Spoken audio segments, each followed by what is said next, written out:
Welcome to McPlum, simple solutions served daily. In this video, I will explain how to become a dentist. First, you'll need to earn a bachelor's degree, focusing on science prerequisites like biology and chemistry.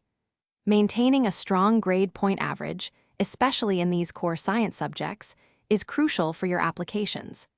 Gaining practical experience through shadowing practicing dentists and volunteering in healthcare settings will also significantly strengthen your profile.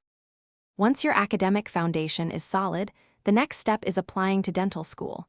You'll typically submit your applications through the ODSS service.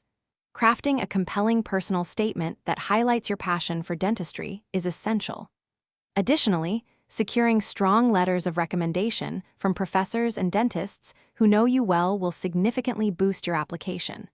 Finally, prepare thoroughly for your dental school interviews. Dental school itself is a rigorous but rewarding journey, typically lasting 4 years.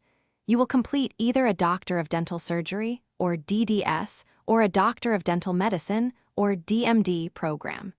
During this time, you'll master foundational sciences and develop essential clinical skills. Passing national and regional board examinations is a critical requirement for graduation. Participating in externships and research can also enhance your education. After successfully completing dental school, the final step is obtaining your state license to practice. This involves meeting specific state requirements, which often include passing additional clinical exams. You might also consider a residency program to specialize in a particular area of dentistry. Dentists can explore various practice settings, from private offices to public health clinics, and continuous professional development is key throughout your career. Thanks for watching. Stay juicy and subscribe.